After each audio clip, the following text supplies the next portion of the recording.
Tonight, let's turn to 1 Kings, beginning with chapter 1.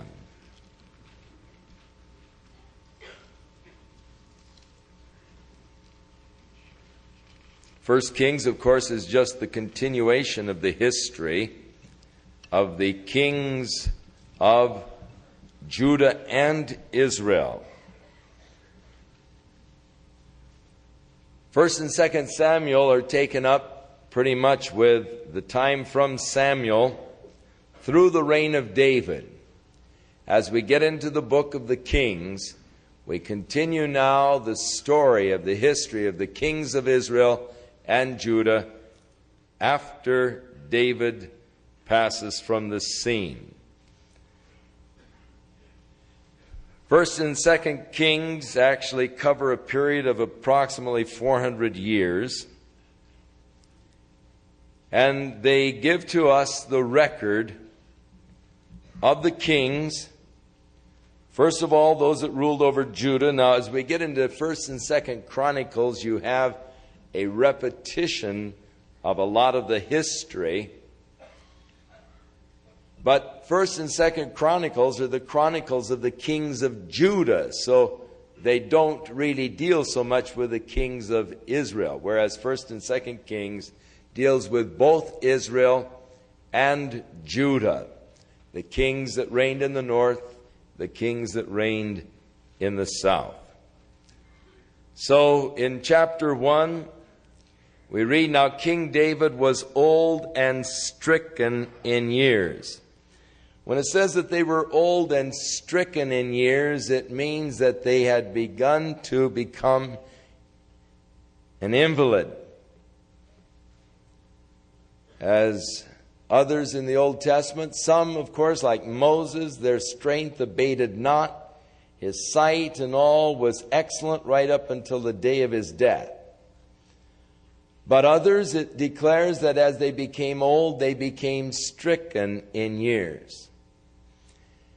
It is tragic to see a person stricken in years, such as David, who lived such a vital, active life.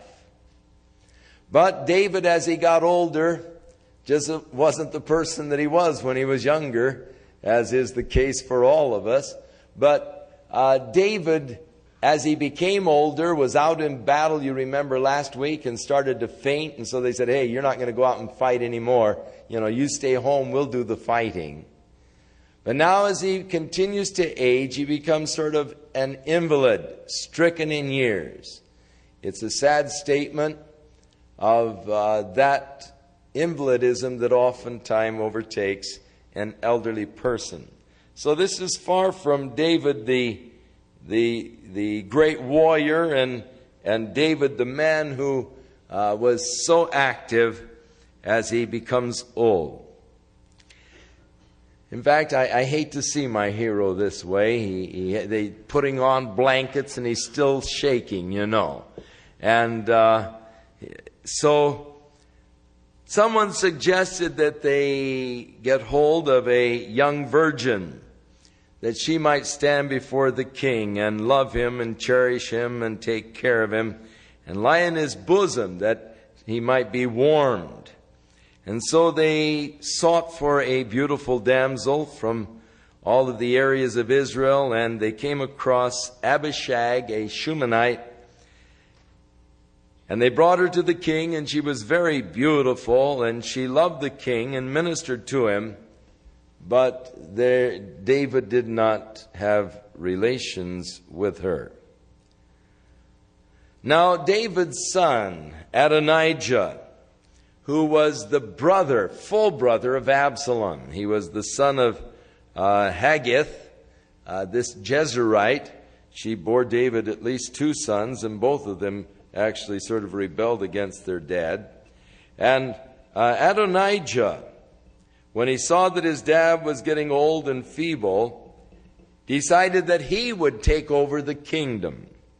And so he gathered together Joab, who was, of course, David's chief general, Abiathar, who was the priest during the time of David, and he conferred with them of his desire to take over the throne of his father.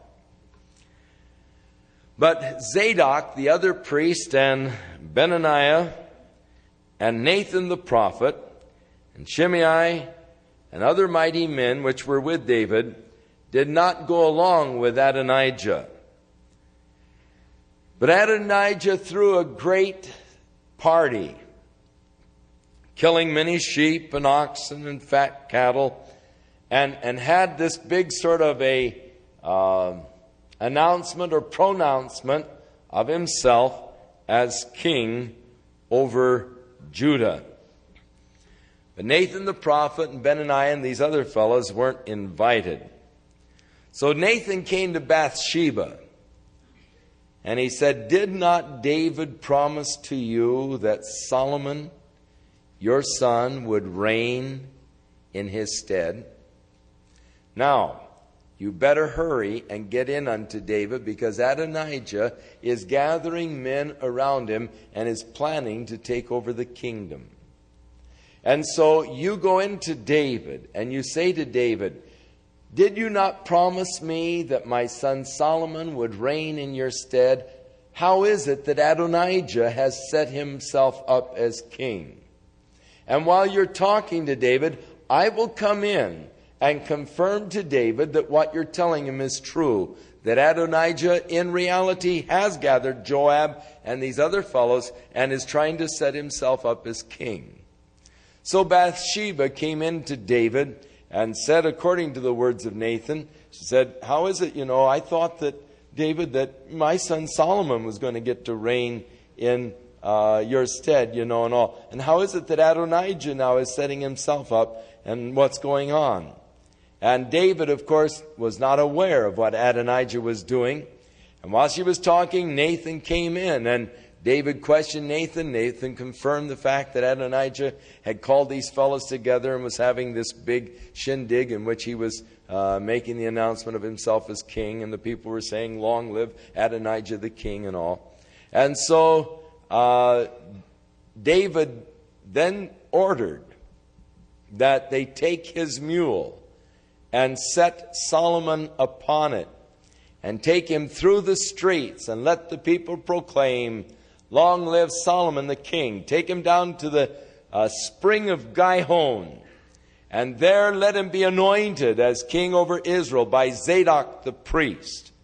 And let Benaniah go before him and the mighty men, and announce the reign of Solomon with David's blessings, that David has declared Solomon to be the king.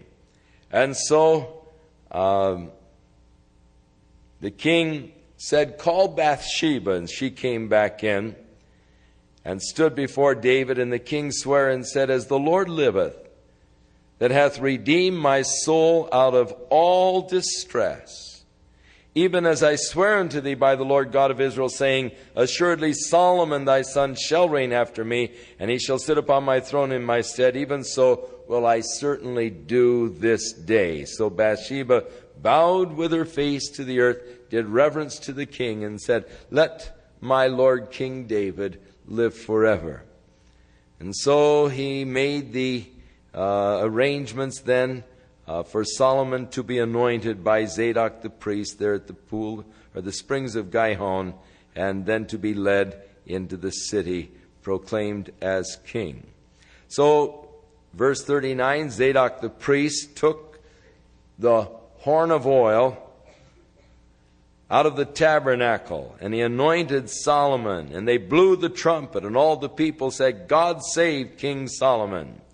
And all the people came up after him, and the people piped with their pipes and rejoiced with great joy, and the earth was torn with the sound of them. And Adonijah and all of the guests that were at his party, when they heard all of the noise in the town, the trumpets blowing and all of the uproar, they said, someone came in and said that Jonathan, the son of Abiathar, the priest, came, and Adonijah said unto him, "Come in, you're a valiant man, you must have good news." And he said, "Not so good." He said, The king has sent Zadok the priest, and he has anointed Solomon to be king. And Nathan the prophet, they've gone before him there at Gihon, anointed him. And this is the meaning of all of the rejoicing. This is the noise that you hear. For Solomon sits on the throne of the kingdom.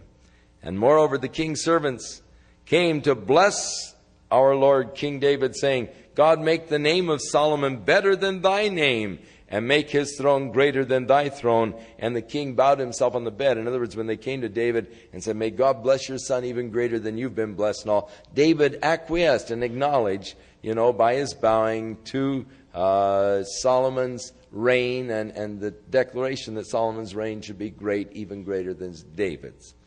One verse here that especially stood out in my mind, verse 29, as David was addressing his wife Bathsheba, he declared, as the Lord lives that hath redeemed my soul out of all distress. What a glorious testimony that is. Now, he didn't say the Lord kept my soul from all distress. A lot of times people have a mistaken notion that God somehow is going to give me divine immunity from problems. That somehow I'm going to be immune from any kind of distressing or vexing situation. Not so. As a child of God, I face many distressing situations.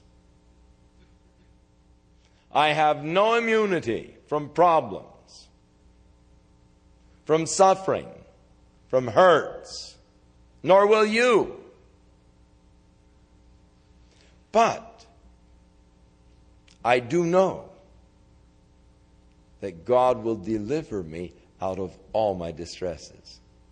Now, you see, the difference between a Christian and a non-Christian isn't the fact that a Christian doesn't have distresses and doesn't have problems, because I have just as much distress and problem as an ungodly person has. The only thing is, I have one who redeems me out of them all. The ungodly, not so. They've got to make their way the best they can through them, or perish in them, or whatever. But the Lord will redeem my soul out of all distresses. So, Paul the apostle spoke, who hath delivered me from so great a death? Who doth now deliver me?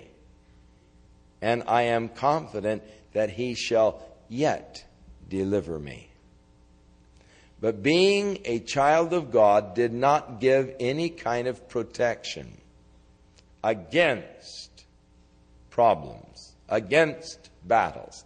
And if you think that being a Christian means that life is just going to be a pleasure bed of roses, then you're due for some very difficult and rude awakenings in your Christian experience. If you think now that you're a Christian, you're not going to have any problems, that's not so. And you're apt to get very discouraged when problems come.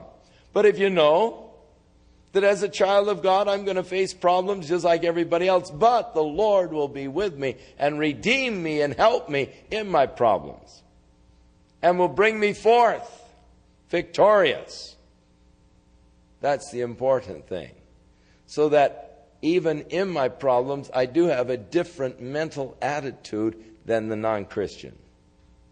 They don't know what's going on or what's going to happen to them, whereas I know that the Lord's going to see me through. I know the Lord's going to deliver me out. And so David's glorious witness, and this is the end of his life, the end of the road. What a beautiful witness.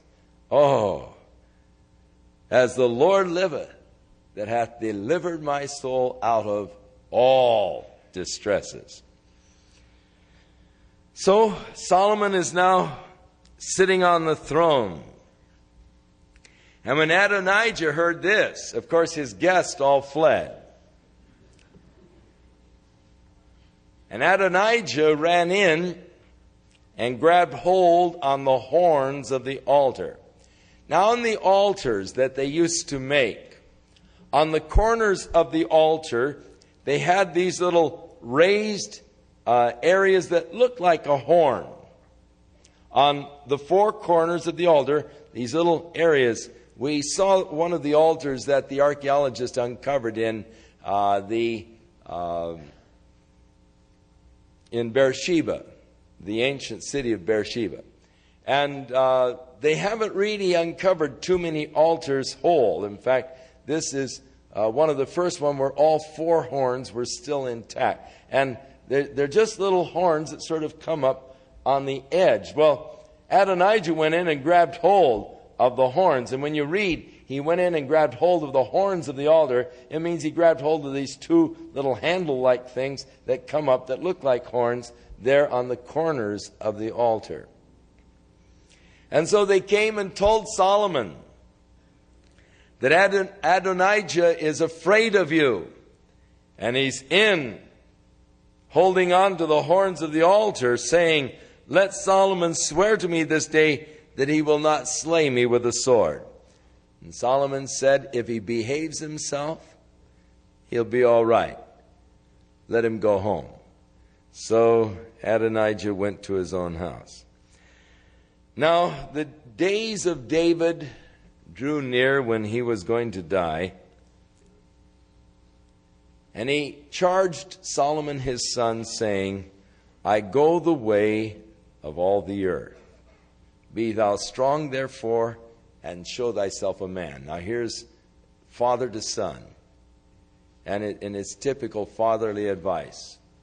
Show yourself a man, son. Be strong. Show yourself a man. David coming to the end of the road. Now, it is interesting to me that David's later years were spent in a feeble physical condition. A man who must have been in tremendous physical shape in his prime. He talks about, "By the Lord I have run through a troop, I've leaped over a wall." And you see the rugged country that David fled from Saul, the wilderness of Ziph, and down En-Gedi, and some of this rugged area. You know that the guy had to be in top physical shape. But yet in the later years, stricken, and now about to die.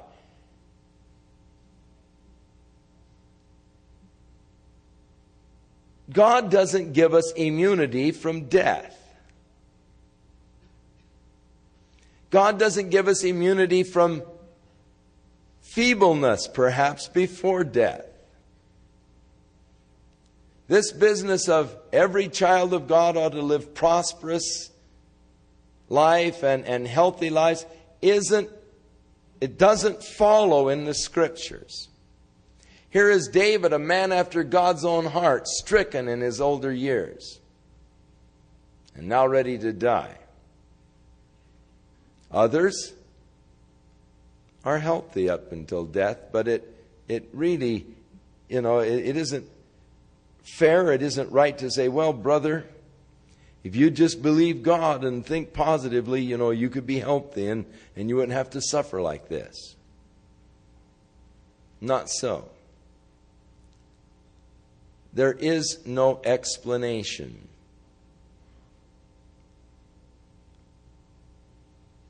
Why sometimes very godly people suffer. We don't know the reasons. And don't feel that a positive attitude is going to give you immunity from any suffering either. David's advice to Solomon was very good to begin with. But then it sort of lapsed into personal vengeance that David wanted Solomon to take. So typical of David, had his capacities for extremely high spiritual characteristics, but then also had the capacity to be very human. "I'm going the way of all the earth. Be strong, show yourself a man, and keep the charge of the Lord thy God, to walk in his ways, to keep his statutes and his commandments and his judgments and his testimonies, as it is written in the law of Moses, that thou mayest prosper in all that you do and whithersoever you turn yourself. So, good advice. Walk in the ways of the Lord. Keep his statutes, commandments, judgments, testimonies, in order that you may be prosperous. Now, earlier, David had written, blessed is the man who walks not in the counsel of the ungodly, nor stands in the way of sinners, nor sits in the seat of the scornful, but whose delight is in the law of the Lord, and in this law does he meditate day and night. For he shall be like a tree planted by the river of water, bringing forth his fruit in his season. His leaf also shall not wither, and whatsoever he doeth shall prosper. When Moses was giving Joshua the charge, Moses said to Joshua much of what David said to Solomon in his command to Joshua, that he might keep the commandments and ordinances and statutes of the Lord. For thus shalt thou make thy way prosperous. So the key to prosperity is obedience to the laws of God. Whatsoever he doeth shall prosper. So excellent advice by David to his son. And David reminds him of God's conditional promise. But notice that it is a conditional promise. Now there are those today, they call themselves British Israelites, or you've got Herbert W. Armstrong and his errant son Ted. And they proclaim that the King of England is actually a direct descendant of David, because of it being the only, what they say, continuing monarchy, and God promised David that there would never cease one of his family from sitting upon the throne. And so a part of the tribes migrated to England, and the Anglo-Saxon races are actually a part of the 10 lost tribes, and they seek to trace names, so many Jacobs and so many of the various Israelitish names on through to England and through Europe and so forth. And so their whole premise is that the 10 lost tribes are actually the Anglo-Saxon races today. And that God's promise is fulfilled, that Prince Charles is actually a direct descendant of King David.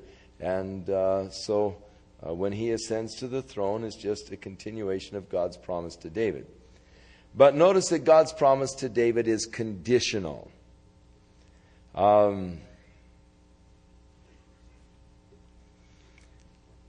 It is conditioned on, if thy children take heed to their way to walk before me in truth with all their heart and with all their soul, there shall not fail thee, said he, a man on the throne of Israel. But that is not an unconditional promise. That is a conditional promise. And David's descendants did not meet the conditions. And so the story that Jeremiah hid one of David's descendants and fled ultimately to England with him and all is just so much conjecture. And it does lack in real evidence and proof. The promise to David was conditional. But by the time Judah fell to the Babylonian Empire, they had so corrupted and turned from God that they had become as godless as the nations around them, worshiping in lasciviousness the other gods of the nations around them. So David had a conditional promise of God. His descendants did not walk before the Lord in truth, and thus there came an end. Yet the promise to David is to be fulfilled in and through Jesus Christ. For that everlasting kingdom that was promised to David is to be fulfilled when Christ comes. And he shall sit upon the throne of David to order it and to establish it in righteousness and in judgment henceforth from henceforth, even forever, the zeal of the Lord of hosts shall perform this. So God will fulfill the promise, but it will be through Jesus Christ when he comes again to reign. Now, David gets into the more David side of the whole thing.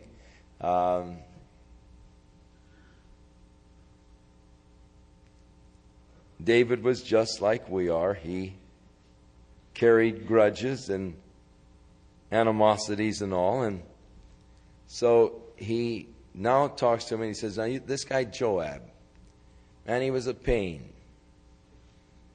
And he gave me a lot of trouble. And he killed Abner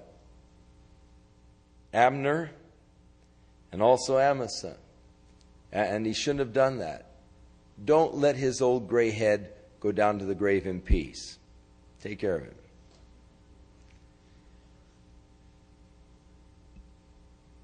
But do show kindness unto Barzillai and to his family, because they came out and helped me at the time of Absalom's insurrection.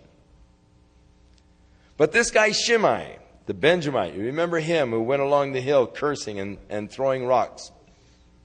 Don't let his gray head go down to the grave in peace. Don't hold him guiltless. You're a wise man. Now take care of him. So David slept with his fathers and was buried in the city of David. And the days that David reigned over Israel were 40 years. The first 7 in Hebron, reigning over Judah, and then the last 33 in Jerusalem, reigning over all of Israel. And Solomon sat upon the throne of David his father, and the kingdom was established greatly. Now Adonijah came to Bathsheba, and he said, I want you to do a favor for me. Please don't say no. She said, well, what is it? And he said, I want you to go to your son Solomon, because surely he won't refuse you anything. And ask Solomon to give to me Abishag, David's concubine, that beautiful gal that was brought in at the end to be with David. And so Bathsheba came into Solomon, and he said, oh, sit down here, Mom. And he made a place for her sitting at his right hand. And she said, son, I want you to grant me a favor. And he said, you say whatever it is, Mom. And she said, well, I want you to give Abishag unto Adonijah. And he said, oh, that guy Adonijah. Surely he has, done this to his own hurt. He's going to be slain for this. You see, a part of the ascension to the throne was the receiving of the concubines of the previous ruler. Now, we mentioned this when Absalom came into Jerusalem and set up the tent on the roof of David's house and took the 10 concubines that David had left to keep the house and all, and went in unto them there on the roof. And that, in a sense, is a mark of the ascension to the throne.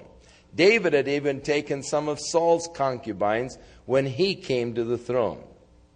So Solomon saw this as a desire of Adonijah still to take the kingdom. It's the way that he interpreted it. And so he says, does he want the kingdom also? I mean, he's upset over the request. So King Solomon swore by the Lord, saying, God do so to me and more also, if Adonijah has not spoken this word against his own life. Now therefore, as the Lord liveth, which has established me and set me on the throne of David my father, who made me a house as he promised, Adonijah shall be put to death today. And he sent Benaiah down to kill him, which he did.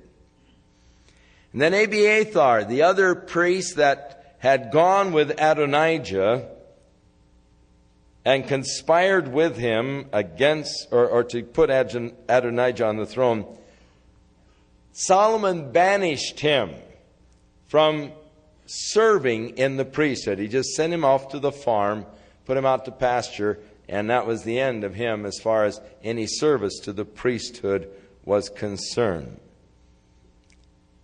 And thus God did fulfill, because Abiathar was a descendant of Eli, God did fulfill the word which he spoke concerning the house of Eli and the end of the priesthood of the house of Eli.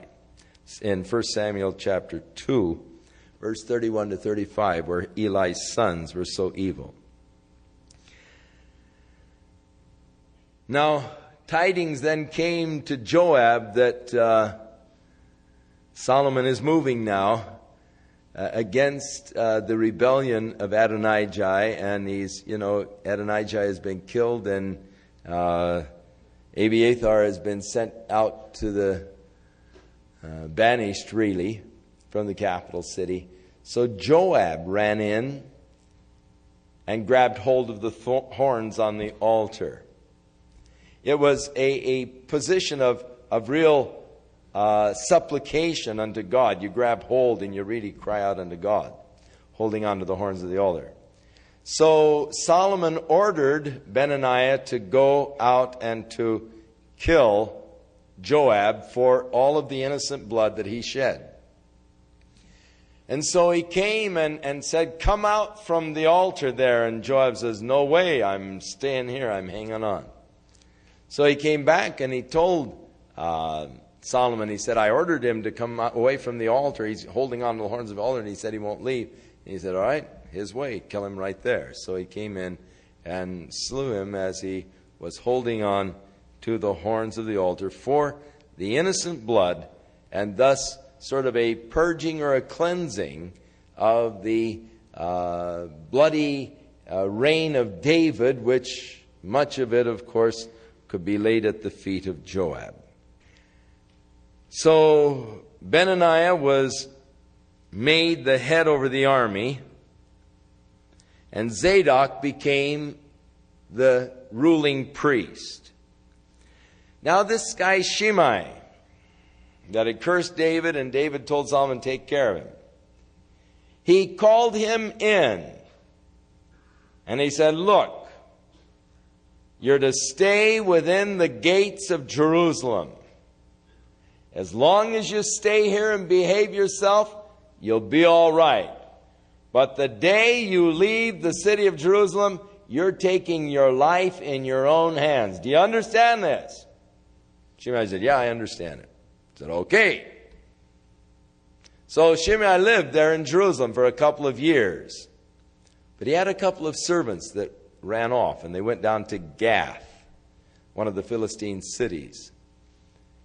And he heard that the servants were there in Gath, and so he left the city of Jerusalem to go down and get his runaway servants. And it was told King Solomon, "Shimei has left the city." So when he got back, he said, "Didn't you understand that you were to stay in the city? And if you left, that was it." And he said, "Surely you've brought the death sentence upon yourself." And so Shimei was also executed. Now Solomon begins the gathering of wives, of which it seemed had no end. He made an affinity with the Pharaoh of Egypt. And he took the Pharaoh's daughter and brought her to the city of David, until he had made an end of building his own house, and the house of the Lord, and the wall of Jerusalem round about. So he took first of all the Pharaoh's daughter as his wife, and later on he built her a house there in Jerusalem.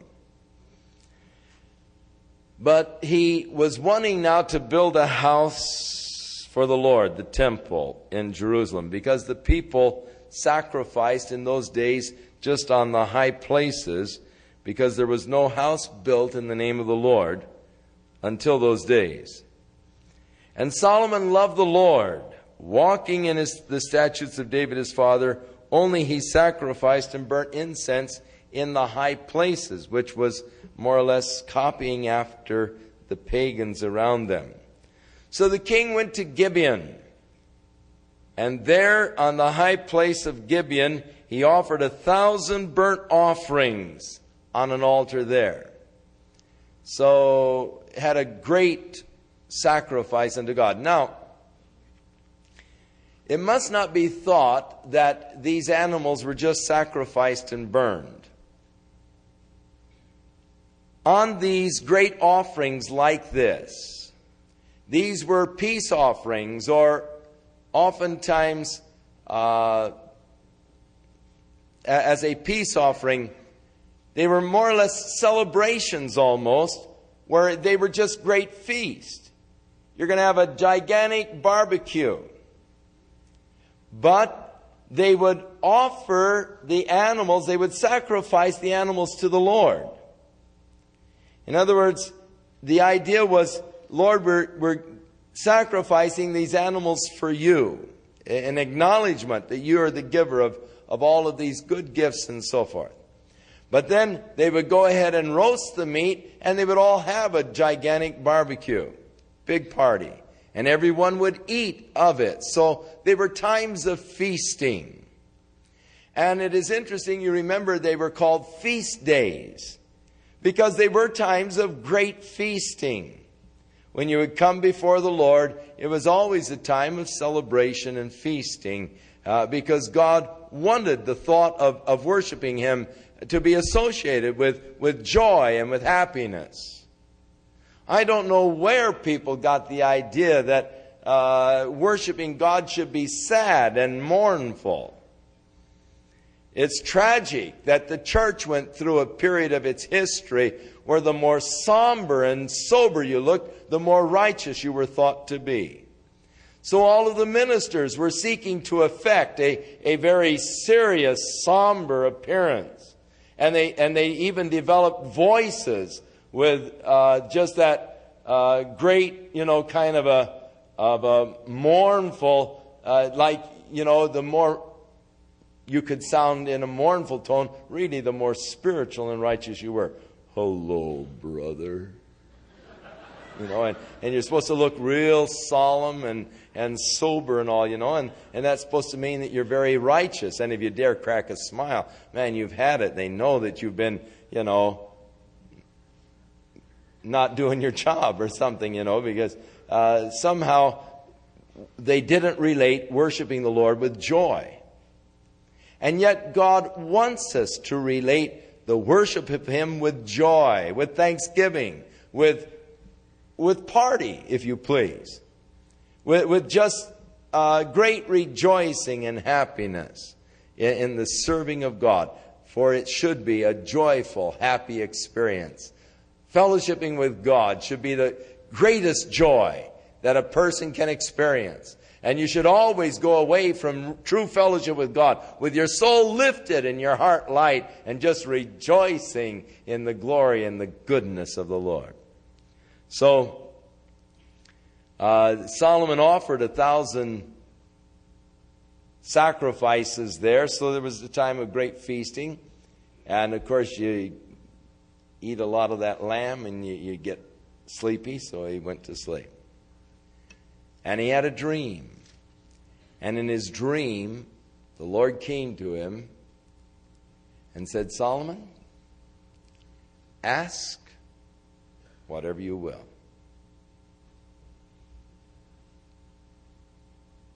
If God should say that to you, what would you ask for? This can be very revealing. It can reveal an awful lot about you if you'll be truly honest in this. If God should say, ask me anything you want, what would be your request?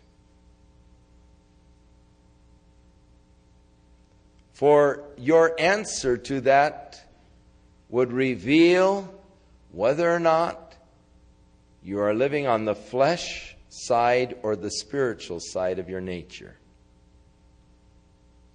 If your desire would be for great riches, if your desire would be for fame or honor or glory,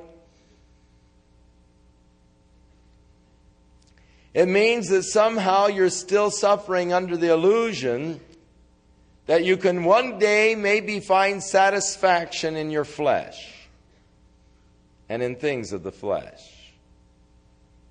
Never.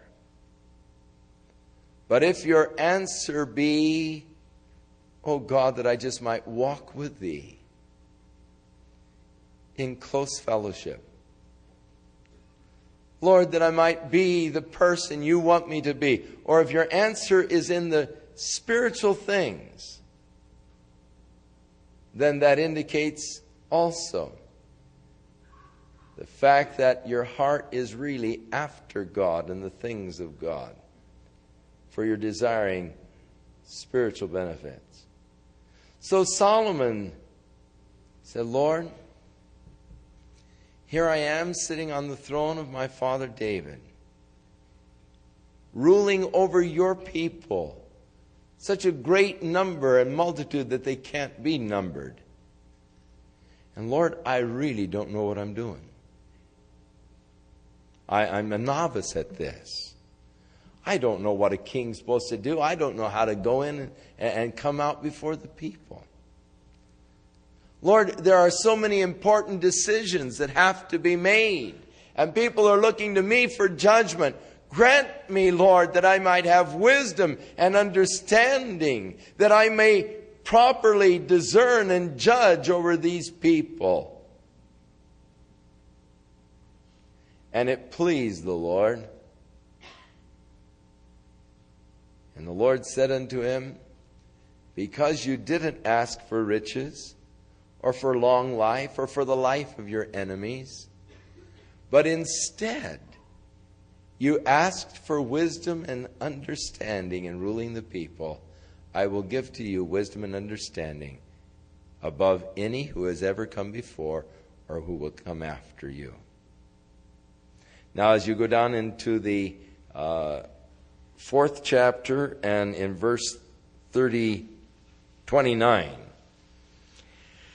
"And God gave Solomon wisdom and understanding exceeding much, and largeness of heart, even as the sand that is on the seashore. And Solomon's wisdom excelled the wisdom of all the children of the east country, and all the wisdom of Egypt. And he was wiser than all the men, than Etham the Ezrathite, and from Heman and Chalco and Darda, the sons of Mahol. And his fame was in all of the nations round about. And he spake 3,000 proverbs. He wrote 1,005 songs. He spake of trees, from the cedars, tree that is in Lebanon, even to the hyssop that springs out of the wall. He spake also of beast, of fowl, of the creeping things, of fish. And there came of all people to hear the wisdom of Solomon from all the kings of the earth, which had heard of his wisdom." God, give me wisdom. And God said, "Because you've asked for wisdom, understanding, I'm going to give it to you. But I'm also going to give you that for which you did not ask. Great riches and honor. And if you will walk in my commandments, I'll also give you long life." Again, that's a conditional. "But I'm going to give you more than what you ask." I'll give you what you ask, but even more. Now, the principle is stated by Christ. If you seek first the kingdom of God and His righteousness, all these things will be added unto you. Now, it is wrong for us to think that riches are either signs of spirituality or morality. Riches are amoral, really. However, riches can be a hang-up. They did become a hang-up for Solomon. Fame can be a hang-up. It became a hang-up for Solomon. The Bible says, "Set not your heart upon riches," or seek not to be rich. That should never be a goal or an ambition of your life. Seek not to be rich. And they that will be rich, we are told, fall into diverse temptations that drown men's souls in perdition. The Bible also said, if riches increase, set not your heart upon them. Let your heart remain set upon the Lord, never upon riches. Never trust in riches. Trust in the Lord. And so God promised to him more than what he asked. And this again is just one of those indications of God's grace, giving more than what we ask. Now unto him who is able to do exceeding abundantly above all that we ask or think. God's desire is to give good gifts to his children. He delights in doing so. God delights in just giving to you. Even as parents who are able delight in giving to their children or to their grandchildren. It's a joy, it's a thrill. So God delights in giving to his children.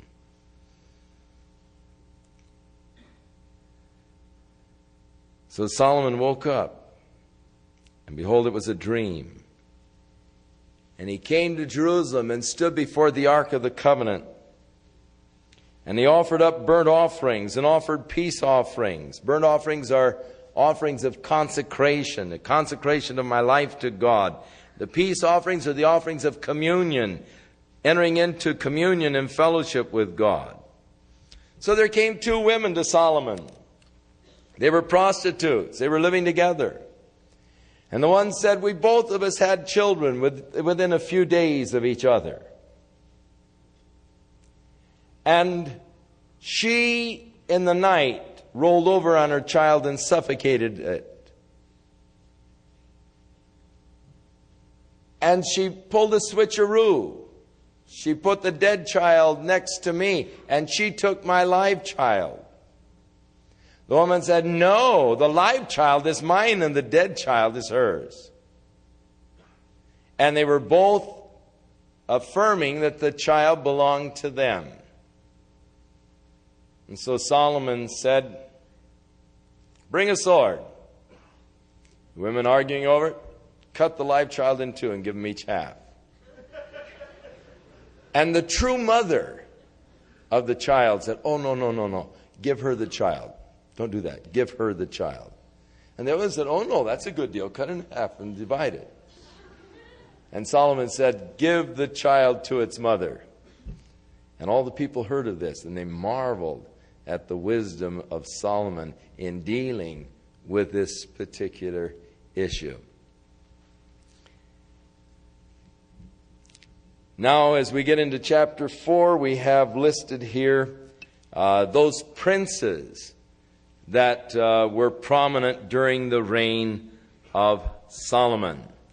And then the 12 officers who were over all of Israel, who provided the food for the king's household, each man in a month of a year. So he had 12 men, and each of them were responsible to provide the food for 1 month during the year. So that's a pretty good job. You work 1 month and you have 11 months vacation. No, really, they were probably trying to gather everything that they needed during the 11 months, because when you read what it took to run his household. Now, of course, remember, with wives and concubines, there was 1,000 of them, plus all of the servants that he had and everybody else. That takes a lot of food. So in verse 22, we have the provisions that it took to provide Solomon's household each day of his life. His provision for 1 day was 30 measures of fine flour. Now, a measure is about 10 bushels. So 300 bushels of fine flour a day,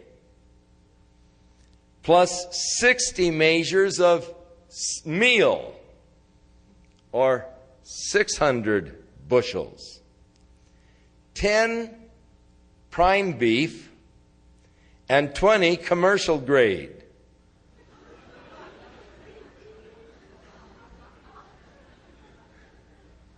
For the servants and the wives.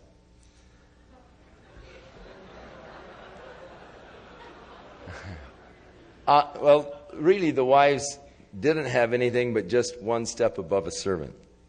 The women didn't have it too well. 10 fat oxen, 20 oxen from the pasture. So the fat would be prime, and out of the pasture is just commercial, where you don't, feed them in the grain and so forth. 100 sheep, beside the harts and the roebucks and the fallow deer and the fatted fowl, the turkeys and the chickens and all. Man, that really is a lot of food to be consumed in a day's time. But he did have an awful lot of mouths to feed, because each of the wives were probably having children somewhere along the line. For he had dominion over all the region on this side of the river, and over all the kings on this side of the river, and he had peace on all the sides around him. Now, the areas from which they gathered the food, if you'll look up these names from Mount Ephraim and so forth, you'll find that actually the whole land of Israel each had its turn in providing Solomon. So one fellow was over each of the parts, even over the other side of Jordan, the area of Gilead and Moab and so forth. They also were providing for his food, if you follow it through. Plus, he had 40,000 stalls for his horses. Now, that sounds like an exaggeration. And for a long time, people thought that the Bible had just exaggerated, until the archaeologists began to uncover throughout the land, up in Megiddo and all over the land. They've uncovered some of Solomon's stables and the hundreds of stalls in some of these cities that they have discovered, so that the figure 40,000 no longer seems like an exaggeration. 40,000 stalls of horses for his chariots and 12,000 horsemen. And those officers provided the food for the King Solomon and for all that came to his table, every man in his month, and they lacked nothing. And also the barley and the straw for the horses and the camels. And God gave the wisdom to Solomon and so forth, which we alluded to earlier. And the many proverbs. Of course, we have the book of Proverbs. Now, many of the proverbs do deal with the discipline of children. And no doubt because Solomon observed the errors of his father David. Now, Adonijah, the one son that rebelled against him that we studied in chapter 1 tonight. There's a verse there that David never did correct Adonijah. Never did correct him. Said, "Why do you do that, son?" Never did speak a word of correction to Adonijah. And Adonijah, of course, later rebelled against his father David, which probably prompted Solomon to write in one of the Proverbs, "A child left to himself will bring reproach to his mother." Or, "The foolishness of the world is bound up in the heart of the child, but the rod of instruction driveth it far from him." Or, "Spare the rod, and you will spoil the child." Spare the rod and spoil it. My son used to think that was a commandment. He couldn't understand. He thought he was supposed to be spoiled. He said, but the Bible says, spare the rod and spoil the child.